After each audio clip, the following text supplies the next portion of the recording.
it's exciting that we want to know more about you and we want our readers to know who you are.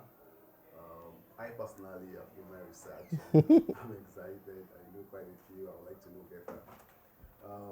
First off, before we dive deep into it, who exactly is Wale Gbadamosi CEO?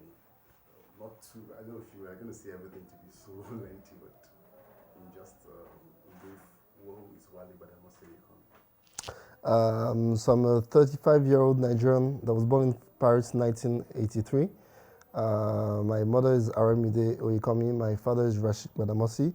I'm now the founder of an agency that's based in Paris and Berlin called Dare.Win. And I'm happy to talk to you guys here in my office. Thank you, thank you. That was precise. I understand that you studied mathematics, Absolutely. and we are not mathematicians here anymore. So, at what point did you realize you wanted to be involved in media, entertainment, TV production, and all? So I didn't really know what I wanted to be when I was like a teenager. So I studied applied maths because I felt it was something that was kind of generic, like could do at Université Paris Dauphine, which is in Paris. So I started studying that in year 2000, and I wasn't really sure about what I wanted to be growing up. So I felt like maybe business was like an interesting topic to pick up, but I didn't have like a clear vision. And on the first day I arrived at the university, I ran into like a school video club that used to produce videos for the university. I just fell in love with what they were doing, and I started spending more and more time with them, producing content, writing content, editing content, and showing it to fellow students, and it kind of became a passion. And 15 years later, I'm now like producing content for brands. So it kind of was completely random, not something I had planned, not something I had expected. I didn't really have a passion growing up, but once I was like 17 and I started university, I then realized that I was really passionate about entertainment, that I loved just sharing like music, ideas, films, contents, and I feel like stories bring people together, and that's what I really love about entertainment. Okay. Um, what would you say was your first work in entertainment? Not necessarily something you got paid for, but your first work in entertainment. That's a really interesting question. Maybe the first work in the entertainment I did was like rapping as a teenager. So there's a radio station that does like a live freestyle improv on the radio every night, and I was maybe like 14 or 15. And I called them from the bathroom of my house because that was like where there was the least noise in my noisy house as a teenager. So I called them and I was live on TV, or live on the radio, rapping, and it was terrible and it was really bad. So maybe that was the first piece of entertainment I produced. And when it comes to like TV and video entertainment, probably when I was in school, in university at Dauphine, I was member of the Channel 9 crew. There's an association of video production and editing, and that's where I started like producing and writing and directing content. Okay, thank you. Normally, being that you studied maths, you went into entertainment and all, and I understand that you worked in some big companies, some very big things like KFC and the one and all. Did you face any challenge when you were initially going into this career path? Did I face any challenges?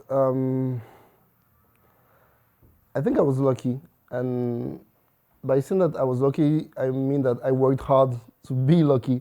I don't really believe in luck. I think you actually generate and create your own luck by working hard, going the extra mile, staying the longer hours than other people. And I have always worked hard because I was passionate, and I think that's what really helped me.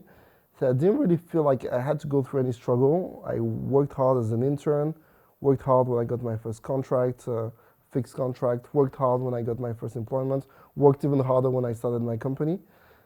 So there are challenges along the way, but in hindsight, I don't feel like there was any major challenge that I had to face. Like you work hard every day and you make it. That's kind of what I believe in.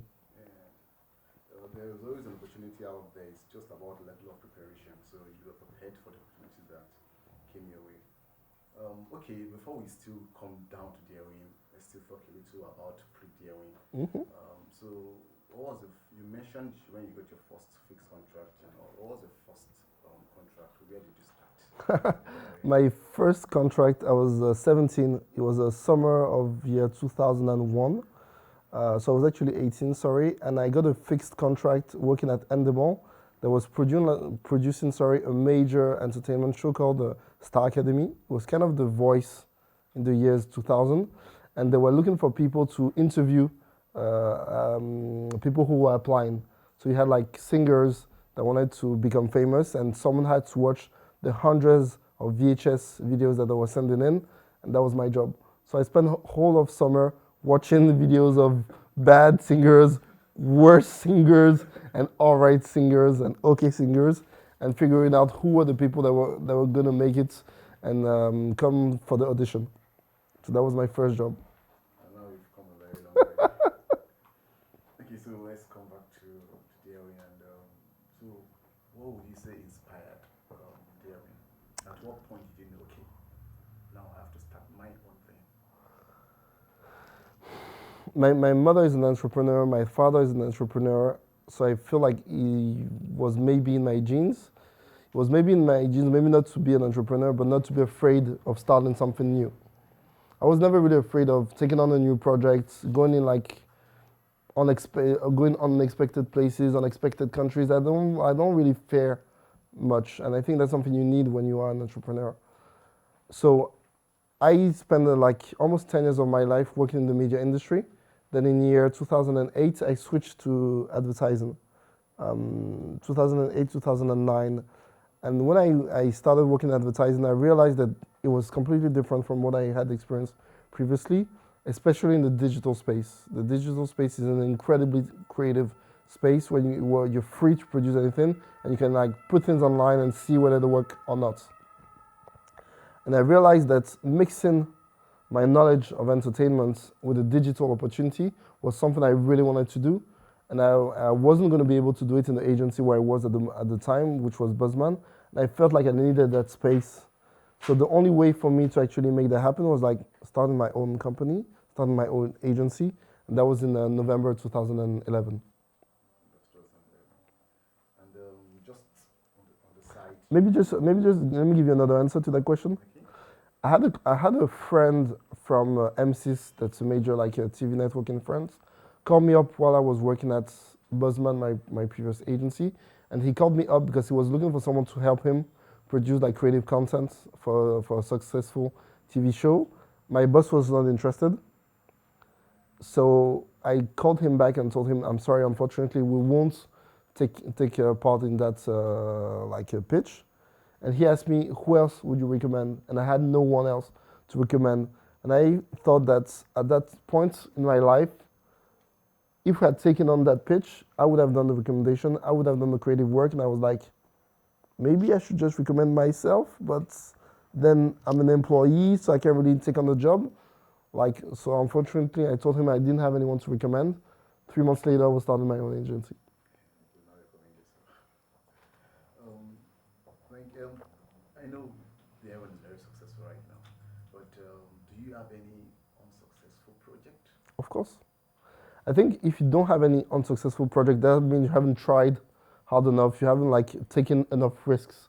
I mean, failure is about trying something that's difficult and accepting that you hope it's going to be successful, but sometimes it does happen to be a failure. And if you don't fail, I don't feel you learn enough. And the reason why Dare.Win is at this stage, I think, is because we've been through a process of accepting that failure is part of the successful path. So we obviously have great projects here, great clients.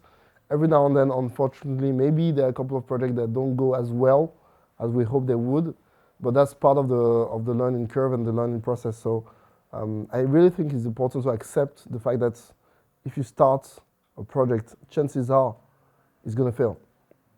And what's key is to take and to learn from that project and to understand what went wrong so you can improve the next time. And that's how you learn, and that's how you grow. Okay, I thank you for your response.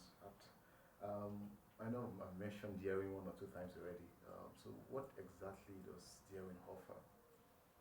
So Dare.Win is a creative agency, and we help clients, domestic clients from France or international clients, create like a great and engaging content. So we help them connect with the customers online, offline, through TV ads, social media, print ad, video content, influence. We use all types of channels to actually connect brands with the audiences in a very entertaining way. Very entertaining way, yeah, because then my next question is your focus is mainly on entertainment brands. Why did you choose that niche? I'm just passionate. I'm not sure I actually made a choice or a conscious choice. Just I came from the entertainment world, and that's really what I'm passionate about. And if I had to work like 60 to 70 hours per week, I wanted to work to something that was meaningful to me. That's always been my passion as far as I can remember, working in the entertainment field. So I chose that path because it's an industry I knew, it's an industry I was passionate about, and an industry where there were a lot of opportunities when it came to creating great digital content. So I really feel like I turned something that was a passion into a dream job. Like, I know right now Darren has 60 something staff and all. When you started, how many? I started on my own. So one man. So when did you employ your first employee? I think I hired my first, so we started in November. I think I hired my first employee in February 2012. So that was like 4 to 5 months after I started.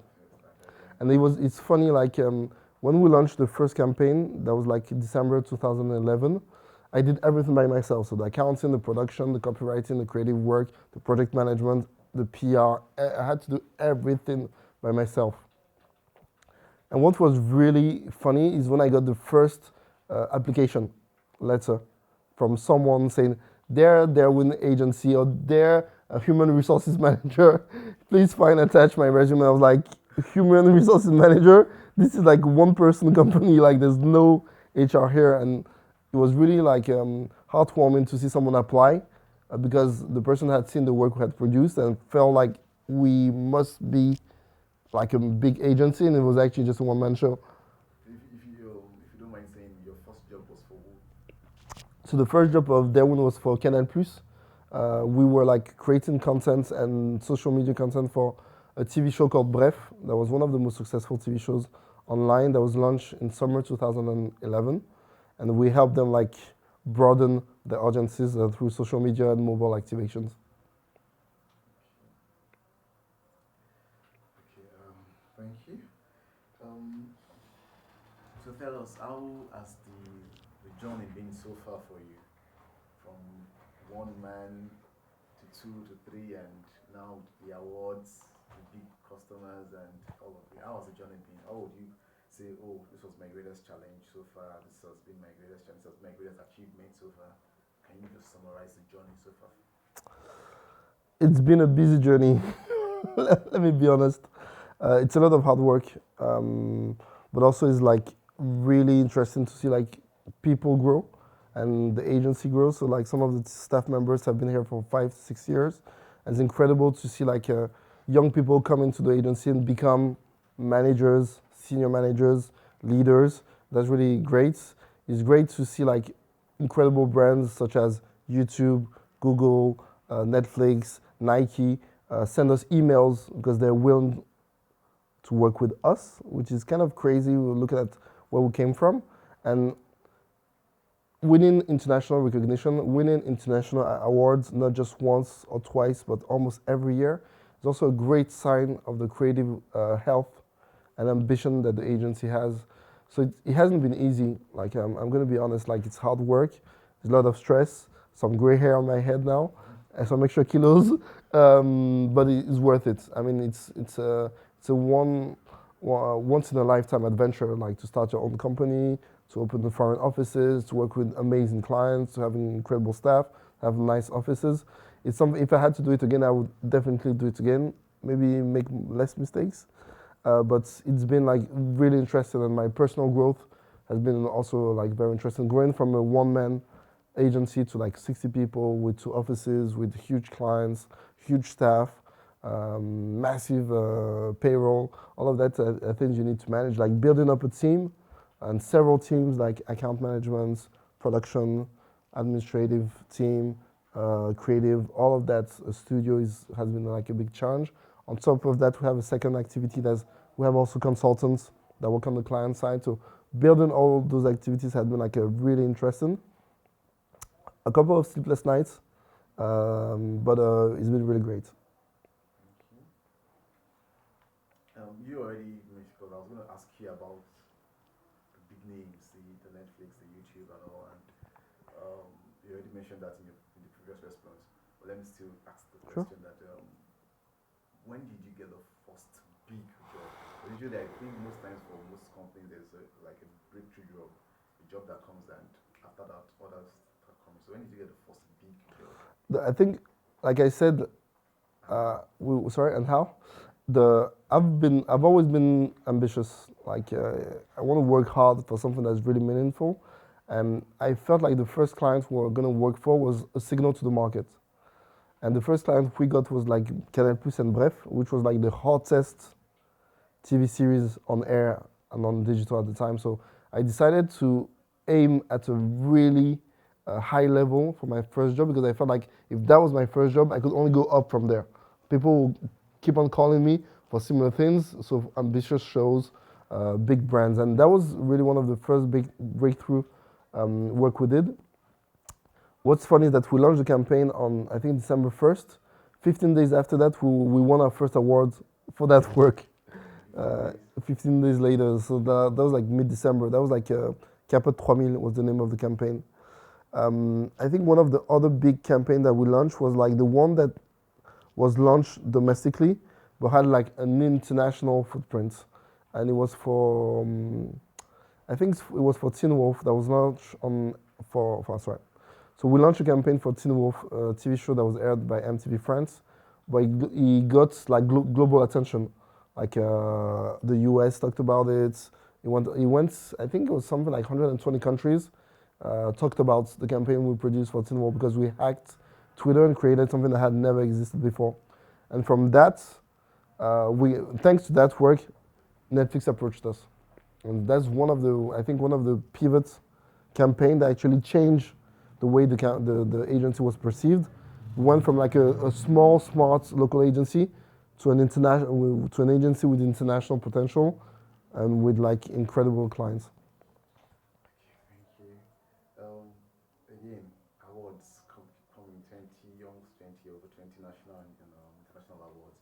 So, to what would you? Because I believe there are so many other people in the same industry, in the same niche, doing what you're doing, and not everyone is this successful. So, to what would you attribute the success of Dare.Win? These awards are coming, these big jobs are coming. Why is it so successful? I think we've always focused on quality work. To me, it's not about the money. It's not really like, I mean, if you really want to win money, like go into tech or go into banking, like, don't open an agency if you want to become very rich. Do what you're passionate about and do great work. And if you produce great work, I feel like you generate and get great results. And I've always been really ambitious about being one of the best in my field. Like, I want Dare.Win to be one of the best agency when it comes to entertainment globally. And the fact that we set the bar at that level just made us jump higher and higher and higher over time. And I really think that aiming at a very ambitious goal is key to achieving that goal. So from the beginning, I wanted to start with the biggest clients, and I've always had that ambition, kept and had that ambition in mind. Okay. So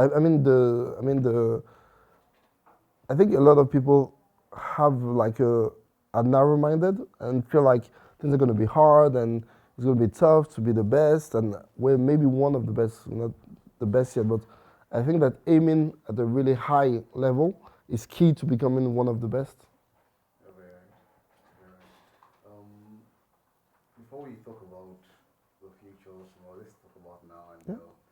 I I was making my research, and then I saw some very interesting things about the Fortnite style of equipment, and it was interesting to see. I liked it, and then I saw this loud silence concept from Eric Clay, and also it was also unique.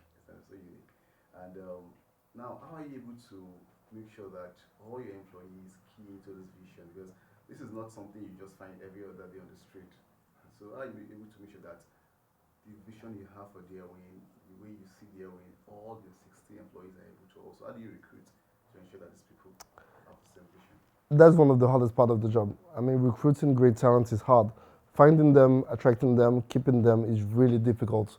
So launching a campaign like the Fortnite campaign is actually a way of expressing to the market and to the towns out there, wherever they are, whatever country they're from, that we want unique people with unique ideas. So the fact that we portray ourselves and we communicate with those talents in a very different and distinctive way is a way to attract those talents that have a distinct way of thinking, right? It's not an easy job. It's difficult, like to find the type of talent that matches their own because we have a very unique culture. It's about quality, creativity, inspiration, innovation, respect. All of that is key. And I think that we've created a brand there when we've now created a brand that people understand. They see the work that we've been consistently putting out for the past 7 years and they understand the type of work we want to produce. So if you don't feel, if you know that you can produce that work, if you don't have the confidence to apply because you feel like you can produce that type of work, you just don't. So we get resumes and we get applications from people who feel they can contribute and meet and match the standard that we set. So I think with time, we've created that kind of high bar, unique creative style, and people who apply here are people who feel they can contribute and bring to the table something that's going to be relevant to us and help us grow. I've asked too many questions. Have you? Still have yet some more questions. Okay, still on Dare.Win. Sure. How did you coin the name Dare.Win? I was looking for a name, and the first thing I thought of was like, you need to find a name that needs to be easy to find on Google, because that's the thing. If you're a client, or if you're like a talent and you want to look for a company, the first thing you do is Google the name. So you need a name that's going to stand out on Google from an SEO point of view, search engine optimization. And I really liked one of the quotes of Charles Darwin. That's he's not the strongest or the smartest who survive. He's the one who adapts the most. And I really thought that was relevant to the industry I was in. But Darwin as a name is not SEO friendly. Like you type in Darwin, it's a city in Australia, the scientist, and so many companies like bear that name. But because I like being creative, I just wrote the name down and I was like Darwin. Funny, if I put in an E, it becomes Dare.Win. And who dares win? I felt like that was a funny way to actually portray myself. Like I was quitting my job, starting my own agency. I had no clients, no budgets, no capital, but I was still like having the audacity of starting that business. I had only spent 1 year, precisely 11 months in an agency, and I had already quit to start my own, which was super bold. And I felt like Dare.Win was then a funny way to actually describe the kind of work I wanted to do, like original, fresh, bold, and that boldness to me is the path to success. Very, very unique name, actually. Thank you. Last question before we move on To the next page, to the next 21s. You talked about starting with zero budget. Yeah. So how were you able to finance? Like the capital of the company is nothing. Like it was like a brain and a computer. That's all I had. So I had my student computer, like an old Dell computer that's like super old, and ideas. That's all I had. And when I got my first clients, they asked me what my bank details were, and I then realized that I didn't have any bank accounts. I hadn't done like the registration for the company. So I actually got the first clients before I actually registered the company. That's how bad it was. So I actually had to ask them for money to start the company, and I used that money of the first client to actually set up the capital. So I had like nothing.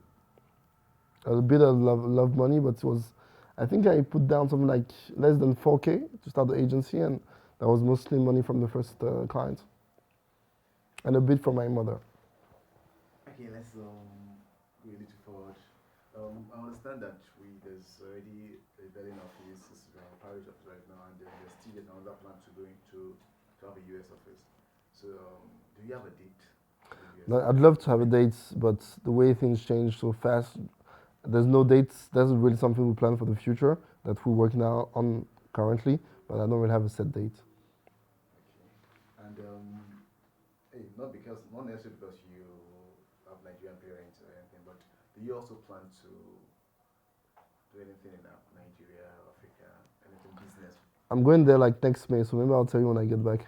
For now, for now you can say for now. I'm not sure about expanding. I'm not sure. Like it's a very exciting like country. The digital space like really super exciting. The growth of the country is incredible. The population of the country is amazing. So there is like great opportunity in Nigeria. My sister is an art director in an advertising agency. Other sister is a producer. So we could set up something. I just need to find the time, which I don't really have now, and the right people. Okay. So what should we expect from Dare.Win in the near future? The achievements have been so massive. So in the near future, what should we expect from Dare.Win? What should we expect? I mean, more great work, original work, surprising work, more growth from a business point of view, from a team point of view, from a maturity point of view also. Um, I think we're gonna keep on producing like work that stands out. I mean, I want to grow the brand into something like even bigger than it is now. So that means maybe new countries, maybe new type of productions, new types of clients. And that's definitely something we're really excited about. Possibly new awards too. Yeah, no hours. Okay, before we go to the last question, I still want to add something. When I came in, I liked the office setting. Looked very different. I've worked in about, let me say, 4 companies, and this is very different. So, being that Dare.Win is unique, what inspired this office setting? It looks it's not a regular thing you see when you walk into any office out there. So, is it that you believe that in a relaxed setting like this, people tend to perform better? When you walk, but you don't, it's not your mind that you're working. I don't know. Let me allow you to answer. Yeah, I really feel like you do better work if you're in an environment that makes you happy. So if you're working with colleagues that you like, you work for a boss that you like, for a founder that you admire, for clients that you're interested in, and in an environment that's comfortable. I mean, you have enough stress with your clients and your project. You don't need extra stress though. So if you can actually set up an office space, relax and chilled, that reminds you of a house because that's actually what Dare.Win is. It looks Okay. like a house because I always want people to be in the mindset of the final customer. Like the customers who produce content for are on their mobile phones, in the couch, in the sitting room. So setting like this. So if you can actually put yourself in their shoes, then you can produce better work. If you don't feel like you're going to work, if you don't feel like you're going to an office, but you're actually going to make something you're passionate about, then you produce better work. That's very understand. And finally, I would like to have a word of advice for everyone out there open to start something great, open to make impact, to become a Wale Gbadamosi CEO tomorrow, because many have the dream and Really? nowadays, How many? yeah, we talk to so many young guys out there and they are just flashing out big dreams, big Yeah. goals. Now you are seeing one in reality. So, can you give a word of advice to them? I think people shouldn't be afraid. I always anticipate the worst case scenario when I start a project. What's the worst that can happen? The worst that can happen is that we will fail. That's the worst that could possibly happen. And if we do fail, what's the worst that happens? Maybe we lose a bit of money, we learn things, and that's it, pretty much. So I think out of fear, people like prevent themselves from doing great things. And if you are brave enough, bold enough, or crazy enough sometime to take that leap of faith, then great things start to happen. Thank you. Thank you very much, Wale Gbadamosi My pleasure. CEO of the Bell Paris Magazine, and it's been my pleasure. Thank you. Likewise. Thank you.